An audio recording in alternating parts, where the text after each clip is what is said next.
Y a continuación vamos a empezar el webinar de la tarde de hoy con la primera presentación. En este caso, como he dicho al principio, me gustaría dejar la presentación en manos de Leonardo. Leonardo, buenas tardes de nuevo.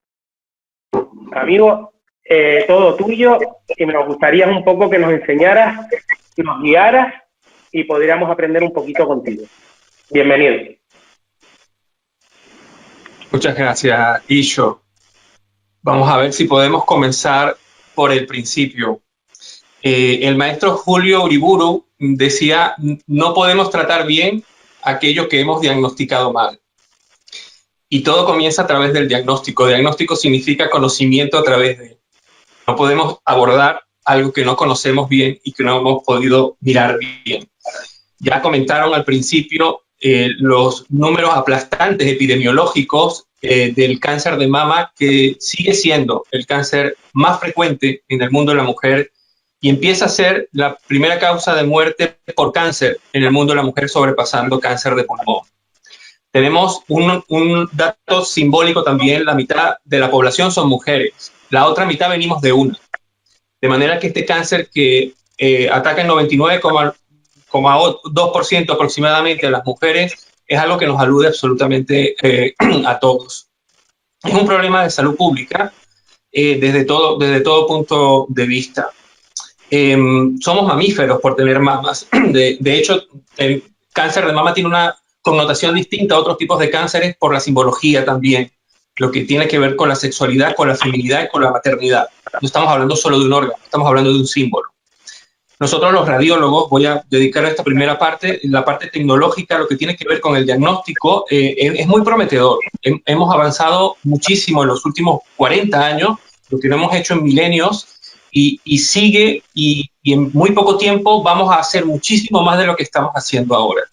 Lo primero que a mí me atrajo cuando estaba en el primer mes de residencia de mi especialidad de radiología fue cuando escuché un cirujano hablando del cáncer de mama y hablaba de la necesidad de hacer equipo, y empezó el concepto de lo multidisciplinar y de lo interdisciplinar. Eso fue lo que me sedujo. Y dije, yo quiero dedicar mi vida a esto porque quiero hacer equipo dentro del sistema de salud.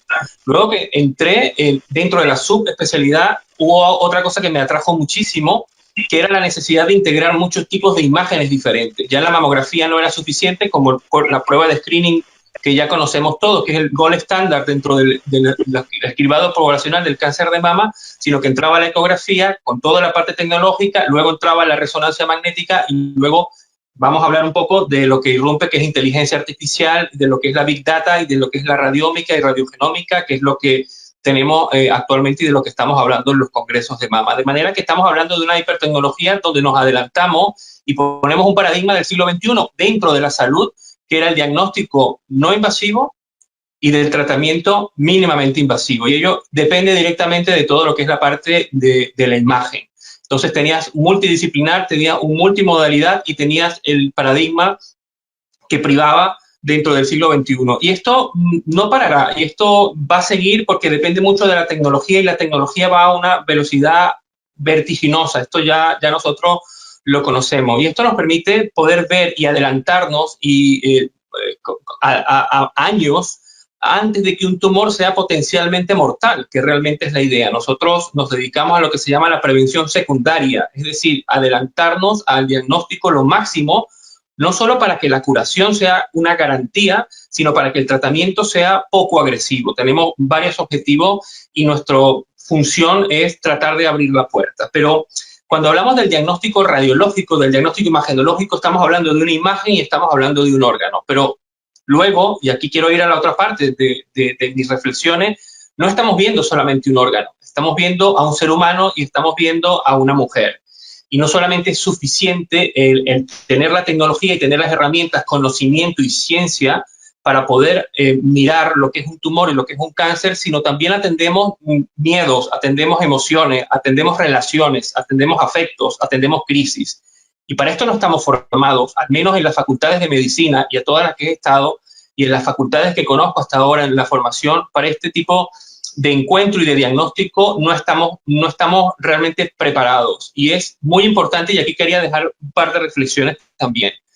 en un lado, ¿quién debería ser la persona quien entregue el diagnóstico de cáncer de mama? Y yo creo que esto es de verdad irrelevante. Puede ser el radiólogo, puede ser el ginecólogo, la ginecóloga, puede ser el médico de familia, puede ser cualquier otro profesional, ¿no? Pero ahí haría dos reflexiones. ¿Quién desea a la paciente que le entregue su diagnóstico? Y esto yo lo he intentado hacer durante muchos años y le he preguntado a usted quién le gustaría que le entregase el resultado de estas pruebas, ¿no? Porque hablamos de una medicina por el paciente, pero no con el paciente. O sea, no le preguntamos al paciente, él no forma parte del circuito. Cuando lo integramos dentro del circuito es impresionante, ¿no? Al menos en mi experiencia, un 80% prefieren que le entregue el resultado a la persona quien le hizo la prueba y quien observó la imagen. Pero eso es irrelevante, creo yo. La pregunta sería, ¿qué habilidades necesita tener la persona quien entrega el diagnóstico de cáncer de mama? ¿Por qué? Porque entregar el diagnóstico de cáncer de mama forma parte del inicio del tratamiento. Sabemos ya, sobre todo en este tipo de enfermedades que impactan ya no solamente en el órgano, sino en la vida de un ser humano, que forma parte del pronóstico, incluso, y de la evolución natural de la enfermedad, ese primer momento del diagnóstico. Tenemos realidades tan trágicas como una mujer que vaya a recoger un sobre de anatomía patológica, tenga que abrirlo y tenga que leerlo sin tener idea de lo que está leyendo, a realidades de tener que entregárselo a una persona que no tiene tiempo, que no tiene habilidades, que no tiene el momento y que se lo entrega de manera muy brusca o hace un efecto que también llamamos en la medicina el efecto nocebo. Es decir, matas a la paciente antes de que muera y entonces realmente hace un efecto muy perjudicial. Y yo creo que perdemos un momento vital quienes estamos dentro del mundo del diagnóstico. Mi función es el diagnóstico y luego de integrarlo con el testigo que entra todo lo que es la parte, en nuestro caso de la ginecología y en nuestro caso de lo que es la parte de la farmacia, abraza todo lo que es la parte terapéutica. Y es otra vez entender de que no estamos delante de un tumor, estamos delante de una persona y estamos delante de algo mucho más allá de lo evidente. Y entonces, ahora quiero, y ya con eso voy acabando, la reflexión es que la inteligencia artificial, y nosotros trabajamos y estamos haciendo investigación en inteligencia artificial en cáncer de mama. Ya la mamografía hay una interpretación superior a la capacidad que tiene el radiólogo experimentado. Ya estamos haciendo nosotros inteligencia artificial en ecografía de mama y tiene una capacidad superior a la nuestra para hacer interpretación de especificidad y sensibilidad. Ya hay ecógrafos automáticos de detección automática. Ya la resonancia magnética, estamos hablando de radiómica y radiogenómica, que puede predecir no solo el tipo de tumor, sino si va a responder o no a los fármacos o cuál lo estamos haciendo. Y eso ya se puede hacer de manera automática. Entonces, la pregunta es, ¿cuál va a ser nuestro rol como médicos? ¿Cuál va a ser nuestro rol como médicos especialistas en el diagnóstico? Y entonces hay que una reflexión. Hasta ahora nuestro rol ha sido información. Nosotros tenemos, en mi caso, 15 años formándome para tener la información de mejor calidad y poder darle la mejor información a la paciente. Pero esta información, desde el punto de vista digital, va a ver mejor todavía de la que tenemos nosotros. Pero lo que no existe es comunicación. Porque no hay empatía artificial, ni hay compasión artificial, ni hay amabilidad artificial, ni hay humanidad artificial. Eso no existe todavía. Entonces, ¿qué estamos haciendo para esto? Nos estamos formando realmente para esto. Estamos viendo que realmente ese va a ser nuestro rol, que va a ser esto lo que vamos a poder aportar. Vamos a vigilar sistemas automáticos y ver que lo estén haciendo bien, pero vamos a tener tiempo para poder conectar con las personas y con los seres humanos. ¿Qué es lo que desean las mujeres que están pasando por el tema de cáncer de mama? ¿Cómo desean que les entregue el diagnóstico? ¿Cómo desean el seguimiento? ¿Cómo desean que le acompañe? ¿En qué espacio? ¿Con cuántas personas? ¿Cómo lo quieran hacer? Y esto yo creo que es algo totalmente revolucionario y totalmente innovador. Y somos de un pensar de que la verdadera innovación disruptiva del siglo XXI va a venir en formato analógico. El formato binario, incluso cuántico, que nos está dando, por supuesto que nos va a cambiar la velocidad y la precisión de lo que hacemos. Pero realmente el impacto, la importancia y la relevancia va a venir en un formato humano. Y entonces aquí, y yo con esto acabo mi exposición, es que la tecnología nos ha dado y nos seguirá dando muchísimo y seguiremos avanzando muchísimo. Es prometedor. Vas a los congresos y es impresionante cómo nos vamos a seguir adelantando nosotros al diagnóstico. Sin embargo, no estamos tocando cuáles son las causas de cáncer de mama, de manera que no estamos hablando de cómo podemos hacer para que no siga siendo el cáncer más frecuente y las estadísticas nos dicen que va a aumentar un 30% en los próximos 20 años. Y eso no lo estamos tocando y no lo estamos mirando. Y lo otro es qué necesita la paciente y cómo podemos acompañar nosotros desde el punto humano y cuál va a ser nuestro rol desde el punto de vista de la salud en un futuro donde la tecnología va a tener un rol y va a sustituir un rol. Y con eso concluyo.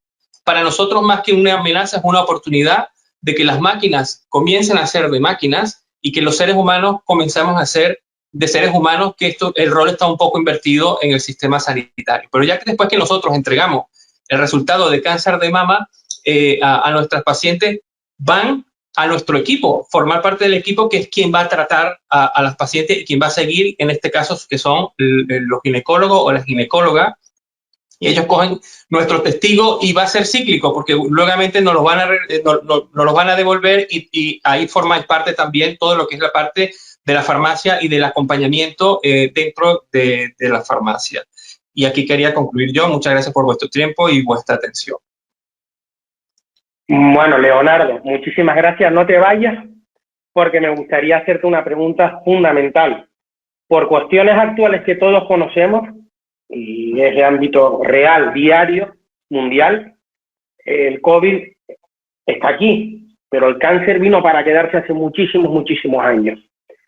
Pero es evidente que el paciente oncológico se ha visto relegado a un segundo lugar por muchísimas circunstancias actuales. ¿Qué consejo le podrías dar tú a una farmacéutica, a un farmacéutico dentro de la oficina de farmacia, a la hora de querer acercarse a ese paciente que viene a la oficina de farmacia con muchas dudas, porque ha visto como su tratamiento se ha visto relegado a otro lugar que no esperaba, su día a día con su sanitario de confianza, diario, por teléfono, por una consulta, el hospital de día o por X motivos que ya todos sabemos, ha cambiado? ¿Cómo podemos nosotros acercarnos a ese paciente? ¿Cuál es tu consejo? Sí, bueno, las dos herramientas que tenemos es lo que llaman habilidades duras y habilidades blandas. Las habilidades duras, ¿cómo nos podemos acercar? Con conocimiento. Y eso lo tenéis. Y igual lo tenemos y lo damos por descontado.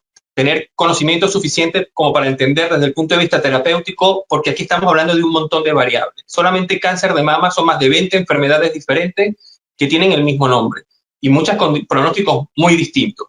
Y ya eso hay que saber interpretarlo y coger y decir, oye, a ver, ¿de qué estás hablando? Porque cáncer de mama es una etiqueta, pero ¿de cuál estás hablando? Y para eso necesitas conocimiento técnico, que lo tenéis.